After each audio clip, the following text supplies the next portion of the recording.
Hello guys, आप सभी का हिंदी सूत्रा में स्वागत है। कैसे हैं आप लोग? उम्मीद है आप लोग स्वस्थ होंगे और अपने पढ़ाई में लगे हुए होंगे।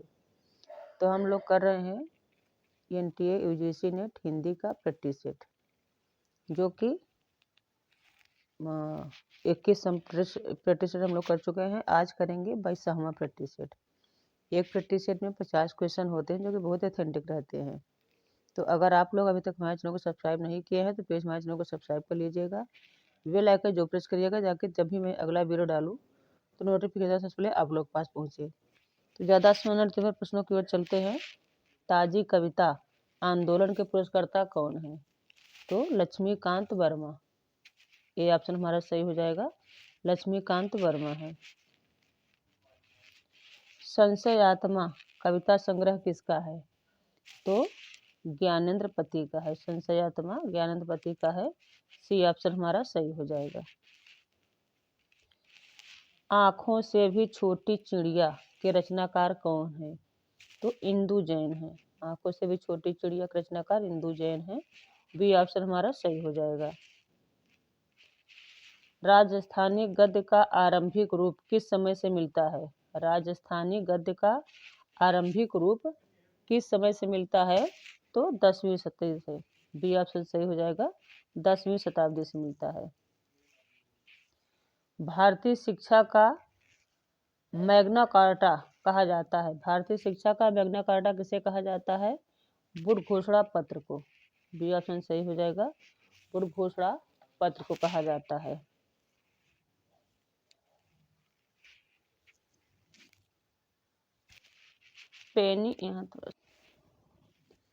पेनी रीडिंग क्लब की स्थापना किसने किया? तो पेनी रीडिंग क्लब की स्थापना भारतेंदु हरिश्चंद्र ने किया था। बी ऑप्शन हमारा सही हो जाएगा। हिंदी का पहला दुखांत नाटक कौन सा माना जाता है? तो रणधीर प्रेम मोहिनी। सी ऑप्शन हमारा सही हो जाएगा। ये हिंदी का पहला दुखांत नाटक माना गया है, रणधीर प्रेम मोहिनी।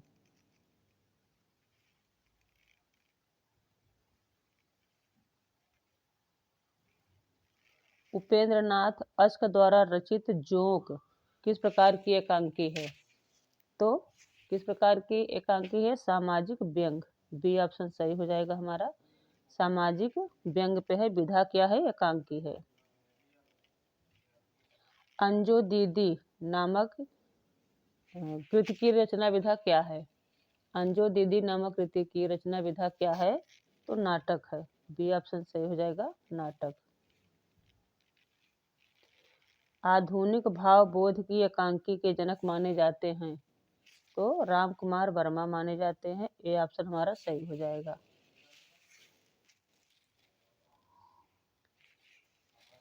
हिंदी के किस उपन्यास में अंतरजनपदीय विवाह की समस्या को उठाया गया है? हिंदी के किस उपन्यास में जनपदीय विवाह की समस्या को उठाया गया है? तो ये हो जाएगा हमारा इसमें हमारा भिखारणी हो जाएगा।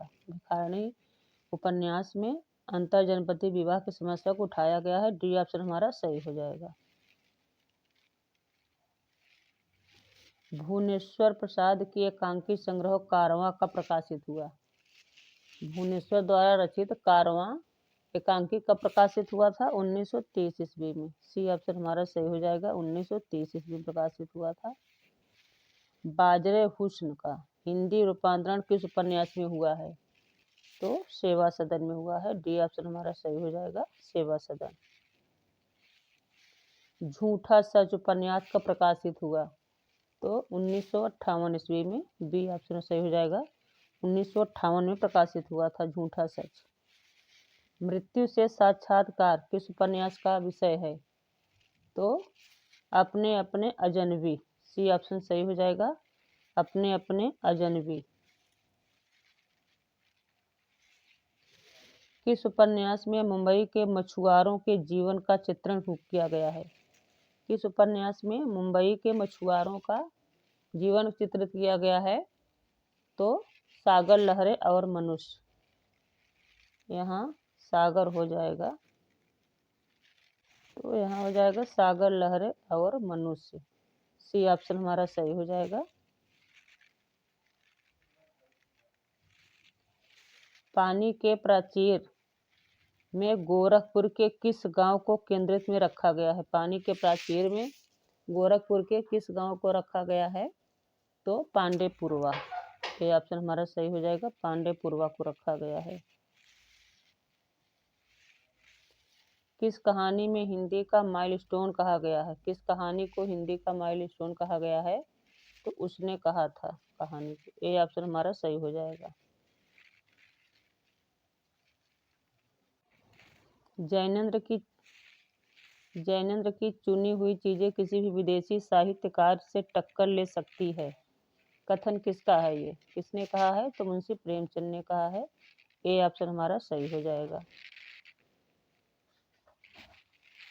सतह से उठता आदमी किस विधा की रचना है? तो ये कहानी है। डी ऑप्शन हमारा सही हो जाएगा। सतह से उठता आदमी कहानी विधा की रचना है। हिडिंबा के गांव में कहानी के लेखक कौन है? तो बटरोही है। सी ऑप्शन हमारा सही हो जाएगा, बटरोही। हरिबिंदी किस साहित्यकार की कहानी है? तो हरिबिंदी मृदुला गर्ग की कहानी है। बी ऑप्शन हमारा सही हो जाएगा, मृदुला गर्ग। हिंदी में कपास की खेती करने वाला निबंधकार कौन है? तो महावीर प्रसाद द्विवेदी हो जाएंगे हमारा। डी ऑप्शन सही हो जाएगा। हिंदी में कपास की खेती करने वाला निबंधकार महावीर प्रसाद द्विवेदी कहा गया है। तो डी ऑप्शन सही हो जाएगा। वन तुलसी की गंध 2002 में प्रकाशित हुआ था, निबंध के लेखक कौन है? तो वन तुलसी की गंध विवेकी राय की है। बी ऑप्शन हमारा सही हो जाएगा। निबंध विधा क्या है? निबंध है। कब प्रकाशित हुआ था? 2002 ईस्वी में। इसमें आपको 3 प्रश्न मिल रहे हैं। वन तुलसी की गंध विधा क्या है? कहानी है। प्रकाशित कब हुआ? 2002 में। किसकी रचना है? विवेकी राय की है। बी ऑप्शन हमारा सही हो जाएगा। प्रेमचंद के फटे जूते निबंध के लेखक कौन हैं? तो हरिशंकर परसाई हैं। सी ऑप्शन हमारा सही हो जाएगा। इसमें भी 3 प्रश्न मिल रहे हैं। विधा क्या है? निबंध का है। और प्रकाशित कब हुआ? 2003 में। किसकी रचना है ये? हरिशंकर परसाई की। कैसी रचना है? तो व्यंग्यात्मक रचना है ये।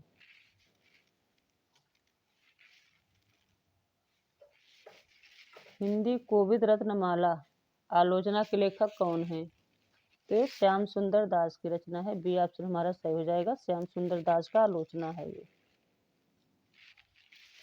डॉक्टर रामविलास शर्मा को हिंदी आलोचना का परशुराम किसने कहा है? हिंदी आलोचना का परशुराम किसे कहा गया है? तो डॉक्टर रामविलास शर्मा को कहा गया है।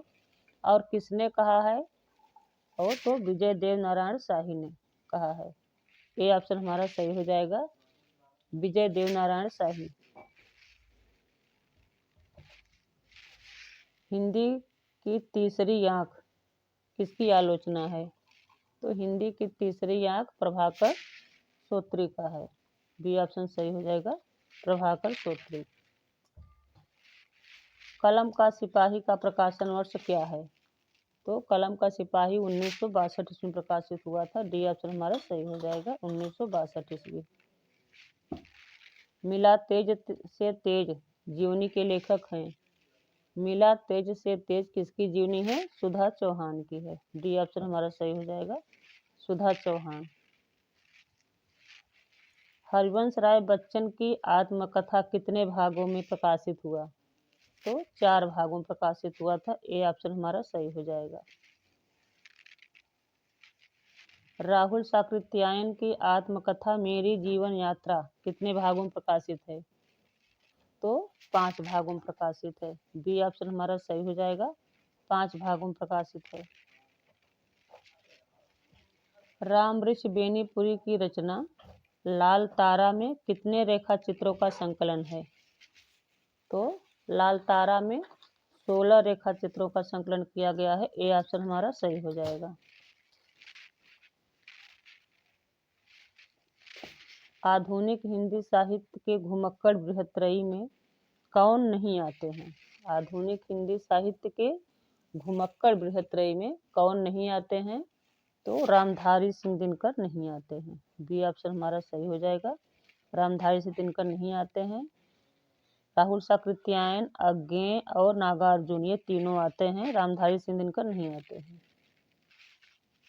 प्लाट का मोर्चा शमशेर बहादुर सिंह की कृति की रचना विधा क्या है? तो रिपोर्ताज है।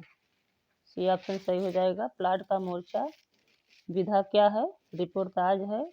किसने लिखा है? शमशेर बहादुर सिंह। तो सी ऑप्शन हमारा सही हो जाएगा। लाल धरती रिपोर्ताज के लेखक हैं? तो लाल धरती रिपोर्ताज किसने लिखा? अमृत राय ने। बी ऑप्शन सही हो जाएगा। अमृत राय ने लिखा है। जवाब दो विक्रमादित्य साक्षात्कार का संग्रह किसका है? तो राजेंद्र यादव का है। डी ऑप्शन सही हो जाएगा। डी सही हो जाएगा। राजेंद्र यादव।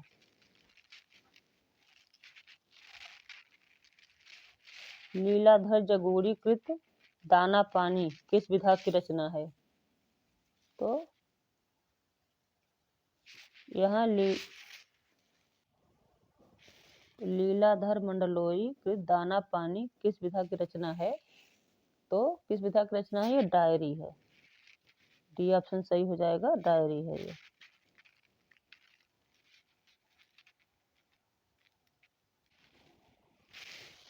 आदमी की निगाहों में औरत स्त्री विमर्श पर किसका है ये? आदमी की निगाहों में औरत किसने लिखा है? राजेंद्र यादव ने। सी ऑप्शन सही हो जाएगा। राजेंद्र यादव ने लिखा है। बालकृष्ण भट्ट का पत्र हिंदी प्रतीक का प्रकाशन वर्ष क्या है? बालकृष्ण भट्ट का पत्र हिंदी प्रतीक का प्रकाशन वर्ष कब माना गया है? तो 1877 ईस्वी प्रकाशित हुआ था। बी ऑप्शन हमारा सही हो जाएगा। हिंदी प्रदीप।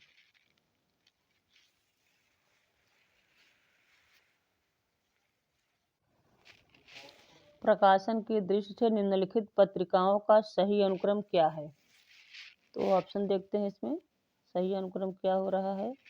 प्रकाशन की वर्ष से हमारा ए जागरण हो जाएगा 1942 ईस्वी। 1942 में जागरण। प्रतीक हो जाएगा 1947। कल्पना हो जाएगा 1949 और नई कविता का प्रकाशन हो गया 1954। तो इसमें हमारा ए ऑप्शन सही हो जाएगा।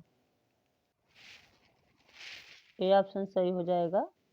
जागरण 1942, प्रतीक 1947, कल्पना 1949 और नई कविता 1954। तो ए इज राइट हो जाएगा। प्रकाशन की दृष्टि से प्रेमचंद की कहानियों का सही अनुक्रम क्या है? तो ऑप्शन देखते हैं इसमें हो जाएगा हमारा रानी सारंगा 1900 ईस्वी, नमक का दरोगा 1914 ईस्वी, शतरंज के खिलाड़ी 1924 ईस्वी, सतगत 1936 ईस्वी। इसी ईस्वी में सही हो जाएगा। रानी सारंगा 1900, नमक का दरोगा 1914, शतरंज के खिलाड़ी 1924, शतगत 1936। सो इज राइट हो जाएगा सी ऑप्शन। प्रकाशन के आधार पर निम्नलिखित कृतियों का सही अनुक्रम क्या होगा? तो इसमें ऑप्शन देखते हैं। इसमें हो जाएगा हमारा चीड़ों पर चांदनी 1955 ईस्वी। नहीं, इसमें हो जाएगा हमारा हो रहा है डी ऑप्शन होगा मेरी तिब्बत यात्रा 1937 ईस्वी, कलकत्ता से पेंगिंग 1954 ईस्वी, चीड़ों पर चांदनी 1964 और यात्रा चक्र 1999। तो डी ऑप्शन हमारा सही हो जाएगा। मेरी तिब्बत यात्रा 1937, कलकत्ता से पेंगिंग 1954, चीड़ों पर चांदनी 1964, यात्रा चक्र 1999। तो डी इज राइट हो जाएगा। प्रकाशन के अनुसार निम्नलिखित कहानियों का सही अनुक्रम क्या होगा। तो ऑप्शन देखते हैं इसमें हो जाएगा हमारा बी, गदर। गदर प्रकाशित हुआ 1955 में। डिप्टी कलेक्टरी प्रकाशित हुआ 1955 में। वापसी का प्रकाशन है 1960। फैज के इधर उधर 1968। तो बी हमारा सही हो जाएगा। गदर 1955, डिप्टी कलेक्टरी 1955, वापसी 1960 और फैज के इधर उधर 1968। बी इज राइट हो जाएगा। निराला के निम्नलिखित निबंध संग्रहों का प्रकाशन और उसके अनुसार सही अनुक्रम क्या हो जाएगा।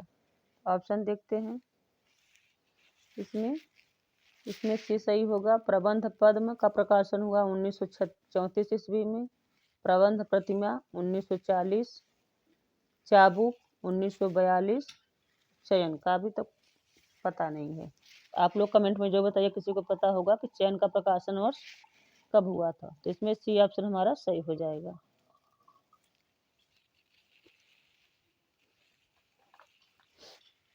स्थापना देखते हैं। प्लेटो के अनुसार भावातिरेक अत्यंत अनिष्टकर होता है और अरस्तु के अनुसार भावों का दमन बड़ा घातक होता है। अतः आदर्शवाद और त्रासदी दोनों सिद्धांत संदिग्ध हैं। तो ये हमारा बिल्कुल सही हो जाएगा। तर्क देखते हैं क्या कह रहा है। तर्क कह रहा है प्लेटो साहित्यकार के निष्कासन पर बल देते थे और अरस्तु मात्र विरेचन तक उसकी उपयोगिता मानते थे। अतः दोनों सिद्धांत अधूरे लगते हैं। तो आर भी सही है, यानी कि ए और आर दोनों सही हैं। तो ऑप्शन देखते हैं इसमें कौन सही हो रहा है। तो डी ऑप्शन सही हो जाएगा। ए और आर दोनों सही है। स्थापना देखते हैं। उत्तर संरचनावाद मुख्यतः पाठ केंद्रित है और वह पाठ अर्थापन साध्य होता है। तो ये हमारा बिल्कुल सही है। तर्क देखते हैं क्या कह रहा है। पाठ को इतना महत्व देना और लेखक की मृत्यु की घोषणा कर देना सरयूर और अतिवादी चिंतन है। अतः यह पुनर्विचारणीय होना चाहिए। तो ये भी आर भी बिल्कुल सही है। ए और आर दोनों सही हैं। ऑप्शन देखते हैं कौन सही हो रहा है इसमें। तो ए ऑप्शन हमारा सही हो जाएगा। ए और आर दोनों सही हैं।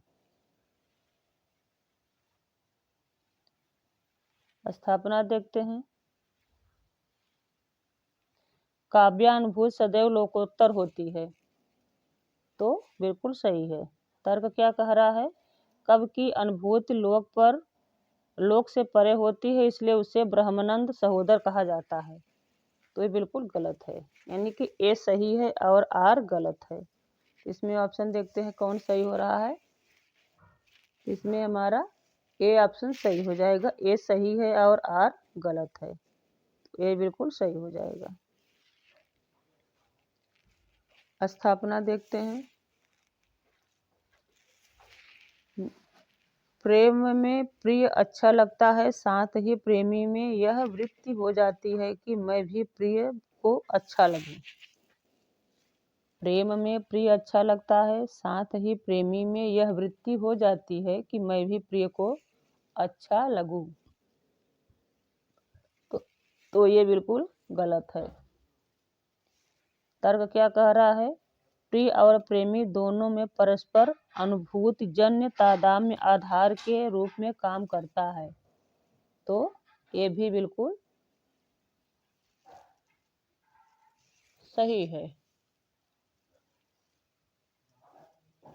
इसमें ए भी सही है और बी भी सही है। ठीक, ए और आर दोनों सही हैं।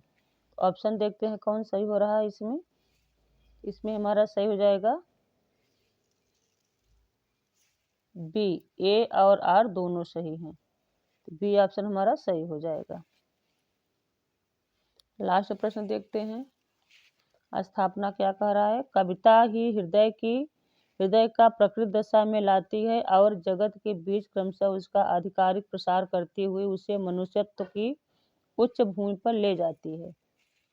कविता ही हृदय को अप्रकृत दशा में लाती है और जगत के बीच क्रमशः उसका आधिकारिक प्रसार करते हुए उसे मनुष्य तत्व की उच्च भूमि पर ले जाती है।